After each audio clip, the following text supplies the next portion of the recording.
Parents को बहुत सी ऐसे चैलेंजेस का सामना करना पड़ रहा है जो कि पहले इस तरह से एग्जिस्ट नहीं करते थे सही, लेकिन उसकी ये नौयत नहीं थी जो कि अब जो ज़माना जो इतना फास्ट हो गया है, एक दौड़ लगी हुई है हर चीज़ की और बच्चों को बेहतर से बेहतर और आगे से आगे लेगी। तो बतौर पेरेंट्स हम बहुत ही फ्रस्ट्रेट होते हैं, हम बहुत स्ट्रेस का शिकार होते हैं। और यकीन करें कि जो पेरेंटिंग है ना, ये दुनिया की सबसे मुश्किल जॉब है, क्योंकि आप ना अपने आप को तो इम्प्रूव करने के लिए कुछ भी कर सकते हैं, ठीक है, आप अपनी जिम्मेदारी उठा सकते हैं। आपको कोई बुरी हैबिट है, कोई कुछ ऐसी चीज़ें हैं जो इम्प्रूव करना चाहते हैं, आपको लगता है ठीक है मैं कर लूँगा या हो जाएगा, लेकिन जो बच्चे है ना, ये आपकी एक ऐसी जिम्मेदारी होती है कि जिसके बारे में आप हर वक्त फिक्रमंद रहते हैं कि मैं अपने जो बच्चे हैं इनकी तरबियत सही डायरेक्शन पर कर रहा हूँ या नहीं कर पा रहा। अच्छा, इनमें मैं अभी स्पेशली जो मदर्स हैं उनसे मुखातिब होंगी कि जो माओं का ना एक मॉडर्न डे में एक डायलेमा चल रहा है ना, उसको हम कहते हैं मदरहुड गिल्ट। क्या एक ऐसा फिनोमेना है कि जिसमें ना माओं को ये तासुर दिया जाता है कि बच्चों की जितनी भी कुछ, अगर उनमें कुछ रॉन्ग डूइंग्स है ना, कुछ ऐसी हैबिट्स हैं जो इतनी पसंद नहीं आ रही घर वालों को भी या इतनी पसंदीदा नहीं है, तो उनको ये ब्लेम दिया जाता है कि ये सारा दरअसल तुम्हारा। और इवन यहाँ तक है कि जिस तरह मैंने भी कुछ वीडियोस बनाई हैं कि साइकोलॉजिस्ट भी ये मानते हैं कि प्रीवियस रिसर्चेस ये कहती हैं कि mother's role in the development of child's personality बहुत ही क्रिटिकल है, यानी माओं का किरदार बच्चों की तरबियत में एक बहुत ही अहम हैसियत रखता है। लेकिन कहीं ना कहीं आपने थोड़ी देर के लिए ये रियलाइज करना है कि ये वन ऑफ द फैक्टर है, ये सिर्फ एक नुक्ता है, ये पूरी कहानी नहीं है। माँ अपने बच्चे की जिंदगी की पूरी कहानी नहीं लिख डाल सकती है, ना वो उसकी तकदीर की मालिक है और ना ही वो उसकी किस्मत सीधा कर सकती है। और स्पेशली कुछ ऐसी जेनेटिक कॉन्ट्रीब्यूशंस जो लेकर पैदा हुए टेंडेंसीज, उनको भी वो चेंज नहीं करती है। और हमें ये भी पता होना चाहिए कि हमारे जो रवैये हैं ना, हम बहुत बड़ा जेनेटिक कोड लेकर पैदा होते हैं। हमारे रवैये उन जेनेटिक कोड्स में से डोमिनेंट और रिसेसिव जीन्स से सिलेक्ट होते हैं। यानी मैं थाउजेंड्स ऑफ जीन्स लेकर पैदा हुई, मेरे फोर फादर्स के जो जीन्स मेरे में ट्रांसफ़र हुए ना, उनमें से कुछ रिसेसिव हैं जो नीचे छुपे रह गए हैं और कुछ प्रोमिनेंट हो गए हैं, ठीक है। अब हो सकता है कि नई नस्ल में वो ट्रांसफ़र हो तो वो जो मेरे में प्रोमिनेंट थे वो रिसेसिव में चले जाएं और मेरी जो नेक्स्ट जनरेशन है उनमें वो जो पहले दबे हुए थे वो जाहिर होना शुरू हो जाएं। तो कुछ जीन्स जाहिर होते रहते हैं और कुछ जो हैं वो छुपते रहते हैं।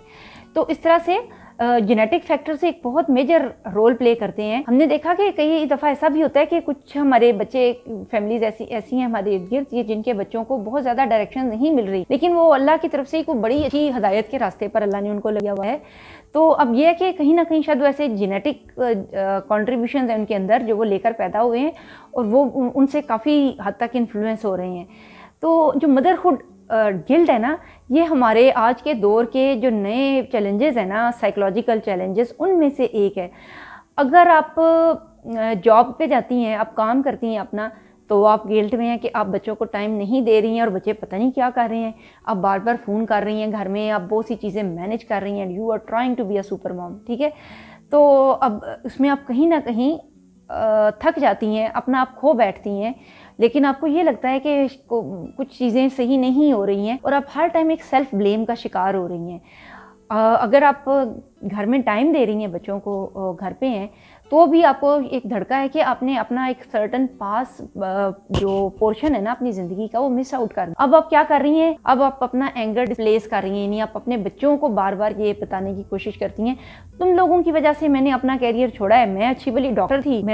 मुझे ऑफर आई थी फ़लाँ प्लेस से, फ़लाँ हॉस्पिटल से, और मैं तुम लोगों के लिए घर रही और तुम ये कर रहे हो। तो हम अपने ख्वाब जो हमारी ज़िंदगी का हिस्सा थे वो आप अपने बच्चों के ऊपर कि अब तुम उनको फुलफिल करो, क्योंकि मैंने तुम्हारी वजह से अपने ख्वाब छोड़े हैं, तो वो ख्वाब जो मेरे ख्वाब हैं वो अब तुम इनको देखो और तुम इनको मुकम्मल। और इस तरह से हम क्या कर रहे हैं कि हम बच्चों से उनका बचपन और उनके ख्वाब जो वो बनना चाहते हैं, वो करना चाहते हैं, जो उनकी ज़िंदगी का हिस्सा है, हम वो उनसे छीन रहे हैं और हमें समटाइम इस चीज़ का पता भी नहीं है। ये मदरहुड गिल्ट की सेकंड फॉर्म हुई। तीसरी चीज़ क्या होती है कि हमारे इर्द गिर्द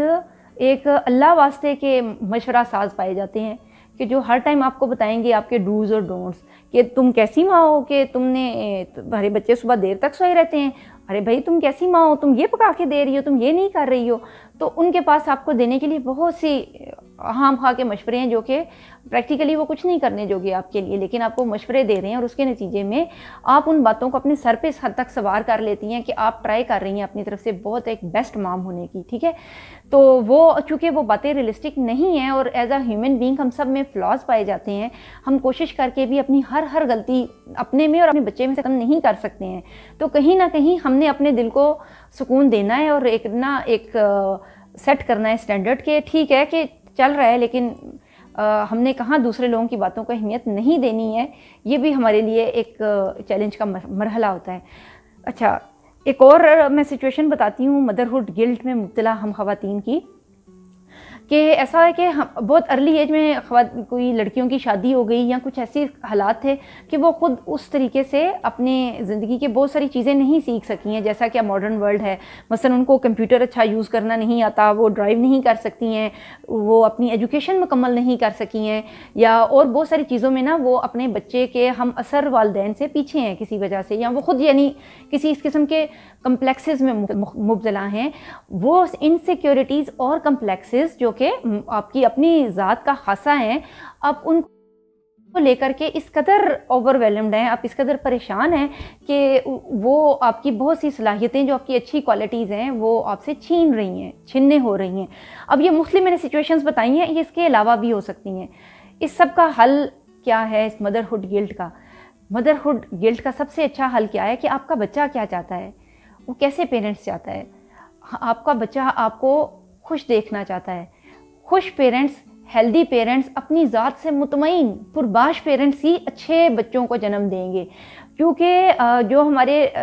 लेवल्स हैं, शऊर के लेवल्स, वो दो हैं जो ब्रॉड स्पीकिंग में आते हैं ना। एक कहलाता है कॉन्शियस लेवल, शऊर का लेवल, और एक है लाशऊरी लेवल। कुछ इन्फॉर्मेशन शऊरी तौर पर पास ऑन होती है जब आप बच्चे को बता रहे हैं उठो नमाज़ पढ़ के आओ, उठो सवेरे जल्दी उठा करो, अपना काम करो, ये आपने डायरेक्शंस दी हैं उसको जो कॉन्शियसली प्रोसेस हो रही हैं उसके ब्रेन को, ठीक है। आपने बोली हैं, अदा की हैं और उसके जो सेंसरी ऑर्गन्स हैं उन तक पहुंची हैं। लाशऊरी सतह पर ऐसी चीज़ें जो कि आप एक थोड़ी देर के लिए इमेजिन करें ना कि आपसे मैं मसलन पूछूं कि आपका किचन में ना नमक कितना पड़ा हुआ है, कहाँ पड़ा हुआ है, तो आप एकदम से ना कहेंगे अच्छा वो प्लांट टेबल है ना उसके नीचे एक दराज है, दराज में 2 पैकेट पड़े हुए हैं। इस तरह से जब मैंने बात पूछी तो आपके जहन में आई, आपके जहन में एक मेंटल इमेज बना। हर एक चीज़ के हवाले से ना आप थोड़ी देर सोचें तो आपको पता चलेगा कि हमने ना एक ऐसे जैसे पिक्चर्स क्लिक की होती हैं, हमने ऐसी पिक्चर्स क्लिक करके अपने जहन में रखी हुई होती हैं, मेंटल इमेजेस बनाए हुए होते हैं। ये चीज़ ना सब कॉन्शियस लेवल पर हो रही होती है। हमारा जो बच्चा है ना वो बहुत सी इंफॉर्मेशन सब कॉन्शियस लेवल पर प्रोसेस कर रहा होता है, और हम वो पैटर्न्स जो हम उसको बता रहे हैं और वो जो हम कर रहे हैं उनमें अगर डिस्क्रिपेंसी है तो उसको अच्छी हेल्दी इन्फॉर्मेशन नहीं जा रही है। फ़िलहाल हम उस बात पे बात नहीं करते हैं, हम सिर्फ आते हैं हेल्दी पेरेंट्स के ऊपर। हेल्दी पेरेंटिंग स्टाइल कौन सा स्टाइल है जिसमें पेरेंट्स खुद अपनी ज़िंदगियों से खुश हैं, उन्होंने अपनी ज़िंदगी के कम्प्लेक्सेस और इनसिक्योरिटीज़ रिमूव कर ली हुई हैं। उनके अगर कुछ अपने चाइल्डहुड ट्रॉमास थे, उनके अपने बचपन की कमियां थी, कुछ ऐसी एहसासे महरूमियाँ थीं जो उनको पेश आईं, कुछ ऐसे चैलेंजेस थे जो उनको दरपेश थे और उन्होंने उनको हल कर लिया है, यानी उन्होंने खुश रहने का हुनर खुद सीख लिया है। तो आपके बच्चों भी वो हुनर सबकॉन्शियसली वो सीखेंगे और वो आपको इस गिल्ट में मुब्तला होने की ज़रूरत नहीं है। दूसरी चीज़ ये कि बतौर पेरेंट्स आपने अपनी सी कोशिश कर ली, आपने अपनी तरफ से जो आपके पास सलाहियतें थीं आपने वो कोशिश की है कि अपनी ज़िम्मेदारियां अदा की हैं। बाकी अपने आप को छोड़ दें, अपने आप को रिलैक्स करें और ये कामिल ईमान रखें कि आपकी जो कोशिश है और दुआ है उसका ज़रूर असर होगा।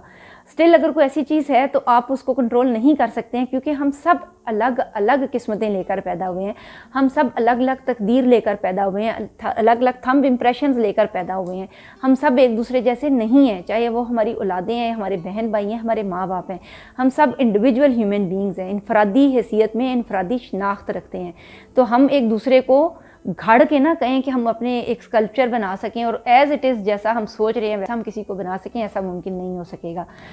अच्छा, अब जो तीसरी सबसे अहम बात और आखिरी बात मैं करने वाली हूँ वो ये है जो हम मिस आउट करती हैं कि हम ना ख़वातीन अच्छी माँ, अच्छी बीवी और अच्छा फ़र्द खाना बनने के चक्कर में ना, जो बहुत अच्छी बात है बनने के लिए, लेकिन हम उस दूसरों को इस गिल्ट में मुब्तला करना शुरू कर देते हैं कि चूंकि मैं अपनी सारी एनर्जी तुम्हारे ऊपर लगा रही हूँ तो अब तुम्हारा ये फ़र्ज़ है कि तुम ये करके दिखाओ। ठीक है, हम उसकी अपने हिस्से का बोझ की जो गठड़ी है वो अपने बच्चे पे लाद रहे हैं। उसकी बजाय ऐसा क्यों नहीं होता कि आप अपनी गठड़ी खुद उठा के, सर उठा के जीना सीखें। वो ख्वाब जो आप करना चाहते थे उन ख्वाबों को पूरा करें। आप अपनी ज़िंदगी में वो कमी मत आने दें कि जो आपकी शख्सियत की तकमील करती है और मुकम्मल करती है। अब थोड़ा सा टाइम मैनेजमेंट तो करके देखें। आप जो करना चाहते हैं, जो आपकी करने की चीज़ें हैं, जो चाहे आप कोई सोशल सर्कल बनाना चाहते हैं या कोई फिज़िकली कोई काम करना चाहते हैं,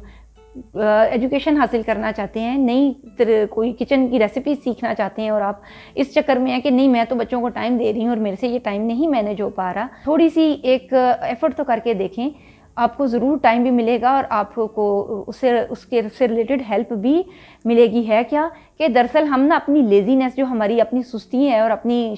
शख्सियत की कमी है ना, उसके लिए हमारे लिए आसान टारगेट बच्चा है कि चूँकि मैं इतनी सुस्त हूँ ना कि मैं खुद उठ के कोशिश नहीं करना चाहती, मैं कंप्यूटर नहीं सीखना चाहती, मैं फ्रीलांसिंग नहीं सीखना चाहती, मैं ये वीडियो मेकिंग की एडिटिंग खुद नहीं सीखना चाहती, तो मैं कहती हूँ अच्छा मेरा जो बच्चा है ना ये चीज़ें करेगा, ये ज़रूर करेगा। देखो मैं तुमको देती हूँ ना, सुबह तुम्हें मैंने नाश्ता दिया है, मैंने तुम्हें सुबह जल्दी जगाया, मैंने ये तुम्हारे लिए किया, अब तुम ये करके दिखाओ। तो अब हमने चूँकि जो वो चैलेंजेस जो हमारे चैलेंजेस हैं और हमें खुद उनके ऊपर काम करना चाहिए, हम वो काम नहीं कर रहे हैं और हम एक्सपेक्ट कर रहे हैं कि हमारा बच्चा हमारे हिस्से के वो काम करे। उठें और अपने हिस्से के ख्वाब और अपने हिस्से के चैलेंजेस का सामना खुद करना सीखें। और बच्चे की ज़िंदगी के ऊपर अगर आप मुस्बत नताइज मरतब करना चाहते हैं तो बच्चे के लिए मुस्बत रोल मॉडल उसके वो पेरेंट्स हैं कि जो अपने चैलेंजेस खुद हल करने